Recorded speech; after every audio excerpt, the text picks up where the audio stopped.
NEET, CBSE সহ বিভিন্ন প্রতিযোগিতামূলক পরীক্ষা এবং চাকরির পরীক্ষার প্রশ্নপত্র ফাঁসের ঘটনায় গভীর উদ্বেগ প্রকাশ করে বৃহত্তর আন্দোলনের হুঁশিয়ারি দিল গোমতী জেলা কংগ্রেস।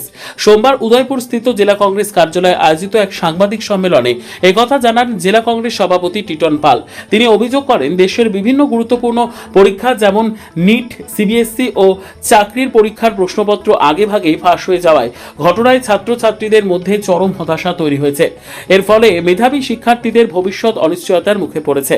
টিটন পাল বলেন, সম্প্রতি নিট পরীক্ষার প্রশ্নপত্র ফাঁসের ঘটনাকে কেন্দ্র করে দেশের বিভিন্ন প্রান্তে ক্ষোভের সৃষ্টি হয়েছে। তিনি দাবি করেন, এই ঘটনায় মানসিকভাবে ভেঙে পড়ে কয়েকজন ছাত্রছাত্রী আত্মহত্যার পথ বেছে নিয়েছে, যা অত্যন্ত উদ্বেগজনক।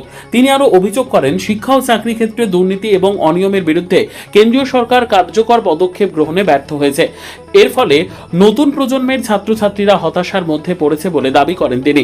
জেলা কংগ্রেস সভাপতির বক্তব্য, ইতিমধ্যেই সারা দেশে কংগ্রেস দল এই ইস্যুতে আন্দোলন শুরু করেছে এবং আগামী দিনে ত্রিপুরাতেও বৃহত্তর আন্দোলন গড়ে তোলা হবে।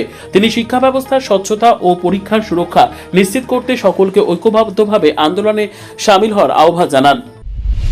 যখন আপনার গুজরাটের মুখ্যমন্ত্রী ছিলেন, গুজরাটের মুখ্যমন্ত্রী থাকা অবস্থায় যে সমস্ত কোচিং সেন্টারগুলা, সেখানে কিছু কোচিং সেন্টার ছিল, তাদের সেন্টারে 20 লক্ষ টাকা জমা দিলে আপনার নিটের সেখানে প্রশ্নপত্র পেতেন, সিবিএসই সেখানে প্রশ্নপত্র সেখানে পেয়ে যেতেন।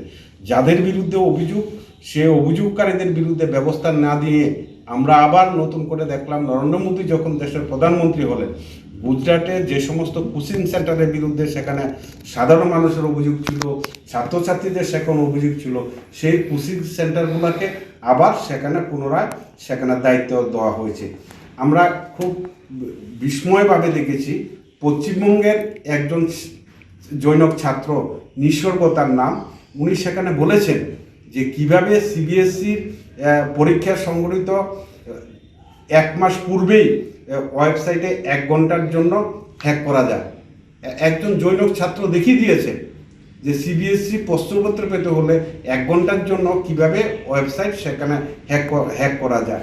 সেখানে কংগ্রেস সেখানে বারবার দাবি করেছে, দাবি করার পরও আমরা দেখলাম সেখানে কোনো ব্যবস্থা নেওয়া হচ্ছে না।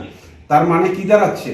আমরা দেখেছি যে গত পশ্চিমবঙ্গ বিধানসভা নির্বাচনের আগে, বিহার বিধানসভা নির্বাচনের আগে এই যে ভোটার তালিকায় যে সংশোধন হলো, ভোটার তালিকার সংশোধনের নামে যে এসআইআর করা হলো, এসআইআর নিয়ে সুপ্রিম কোর্টে সেখানে মামলা চলছে।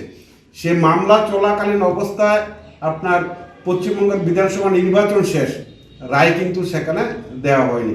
ঠিক সেইভাবে এই যে নিট পরীক্ষার কেলেঙ্কারি, সেটা নিয়ে যখন সুপ্রিম কোর্টে। নিজস্ব প্রতিনিধির রিপোর্ট, দুরন্ত টিভি।